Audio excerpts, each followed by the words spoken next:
تقدیر کیا ہے؟ اگر سب کچھ پہلے سے ہی لکھا لکھایا ہے تو ہم اپنے اعمال کے ذمہ دار کس طرح ہوئے؟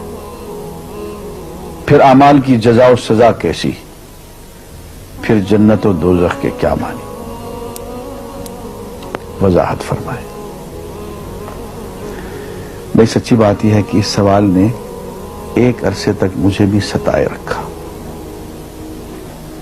اور میں سوچتا رہا کہ اگر واقعی اللہ تعالیٰ نے پہلے سے ہی سب کچھ لکھ دیا ہے کہ میں اتنے بج کر اتنے منٹ میں بیٹھ کے یہاں پہ ایک لیکچر دوں گا، یہ تقریر کروں گا، اتنے بج کر اتنے منٹ پہ نماز پڑھوں گا، اتنے بج کے اتنے منٹ پہ فلاں کو گالی دوں گا، فلاں کو تھپڑ ماروں گا، یہ پہلے سے ایک میرا شیڈول مرتب ہے اللہ کے ہاں، لکھا لکھایا پروگرام چھپا چھپایا موجود ہے، میرے کیا قصور؟ تو لکھنے والے کا قصور ہے۔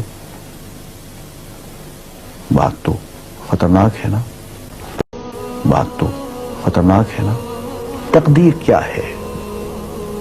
عربی میں اس کے لیے ایک لفظ لکھا جاتا ہے دینی کتابوں میں، علم اللہ السابق، اللہ کا علم جو پہلے سے اسے حاصل ہے۔ اللہ کو معلوم ہے کہ آج میں اتنے بج کر اتنے منٹ پہ اپنی مرضی سے، اپنے ارادے سے، اپنی آزادی فکر اور آزادی عمل پہ، عمل سے کام لیتے ہوئے یہ کام کروں گا۔ اب بھائی کام تو میں اپنی مرضی سے کر رہا ہوں، اپنی آزادی سے، اپنے ارادے سے کر رہا ہوں، لیکن اتنی سی بات تو مانو کہ اللہ تعالیٰ علام الغیوب ہے، علیم بذات الصدور ہے۔ مجھے اپنے بارے میں پتہ نہیں ہے کہ کل 10:10 پہ میں کیا کروں گا، اس کو پتہ ہے۔ مجھے اپنے بارے میں پتہ نہیں ہے کہ میں 10 سال کے بعد کہاں ہوں گا، کیا کر رہا ہوں گا، فلاں بج کے فلاں منٹ، اس کو پتہ ہے۔ اس کو میرے آزادانہ، خود مختارانہ، فری ول کے ساتھ کیے ہوئے اعمال کا پتہ ہے کہ میں اپنی مرضی سے، اپنے فری ول کے ساتھ، اپنے ارادے سے اتنے بج کر اتنے منٹ پہ کیا کروں گا۔ یہ اس نے اپنے ہاں لکھ رکھا ہے، اس لیے اس کو پوری کائنات کا نظام چلانا ہے۔ اس کا علم جو ہے وہ صحیح ہے، لیکن اس کا علم میرے ارادے سے نہیں ٹکراتا ہے۔ یہ بات میں ایک مثال سے سمجھاؤں گا۔ میرے ساتھ ایک واقعہ پیش ہو گیا، اس دن مجھے تقدیر سمجھ میں آ گئی کہ ہوتی کیا ہے۔ 1971 کی بات ہے کہ یہاں اکاؤنٹنٹ جنرل آفس میں میں ڈپٹی اکاؤنٹنٹ جنرل تھا۔ اس زمانے میں ایک مشہور نجومی تھا شیخ صادق، یہاں قلعہ گزر سنگھ میں رہتا تھا۔ وہ پتہ نہیں بیچارہ زندہ ہے یا فوت ہو گیا۔ انہوں نے دروازہ کھولا، میرے کمرے میں آ گیا۔ کہاں صاحب ہم آپ کی خدمت کرنا چاہتے ہیں، ہم آپ کو مستقبل کے بارے میں کچھ بتانا چاہتے ہیں۔ میں نے کہا بھائی میرے پاس فضول باتوں کے لیے وقت نہیں ہے، میں علم نجوم وغیرہ کو اس قسم کے یہ فضول باتوں کو میں نہیں مانتا ہوں، مشغول آدمی ہوں، ان چکروں میں مجھے مت ڈالو۔ اس نے کہا سر مجھے صرف 1 منٹ تو آپ دے دیں۔ میں نے کہا ہاں 1 منٹ دیتا ہوں۔ اس نے ایک بہت بڑا کاغذ میرے سامنے لکھا جس پہ 40 خانے بنے ہوئے تھے، 40 چیزوں کے نام لکھے ہوئے تھے، مختلف چیزوں کے نام، کتاب، قلم، اینک، کاپی، دوات، پینسل، میز، بادل، برکھا، مسجد، مندر، ایسی ایٹ رینڈم چیزوں کے نام، 40 چیزوں کے نام لکھے ہوئے تھے۔ وہ کہنے لگے صاحب آپ ان میں سے کسی ایک چیز پہ انگلی رکھ دیں یا اس کا نام آپ اس کاغذ پہ لکھ دیں۔ اور مجھے یہ کہتے کہتے اس نے ایک پیس آف پیپر میری میز سے اٹھایا اور اس پہ کچھ لکھا اور اس کو یوں الٹا کے رکھ دیا۔ میں نے کہا تم نے یہ کیا کیا؟ کہنے لگے جی میں نے وہ چیز لکھ دی ہے، وہ نام جو ابھی آپ لکھیں گے۔ تو اب میں پریشان ہو گیا۔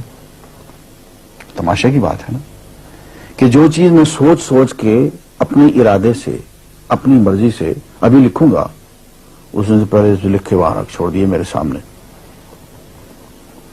اب میں سوچ میں پڑ گیا کہ یار وہ چیز لکھوں جو اس نے نہ لکھی ہو۔ کبھی میں اس کا ارادہ کروں، کبھی اس کا ارادہ کروں، اب تنگ آ کے آخر میں نے کسی ایک چیز کو لکھ دیا، کہ میری یہ ہے۔ اس نے جب وہ الٹایا تو وہ وہی چیز نکلی۔ اب پتہ نہیں یہ کیا چکر تھا اس کا، خدا ہی جانے۔ کوئی اس کا علم ہوگا، کوئی فن ہوگا، کوئی تک بازی ہوگی، تک بندی ہوگی کوئی.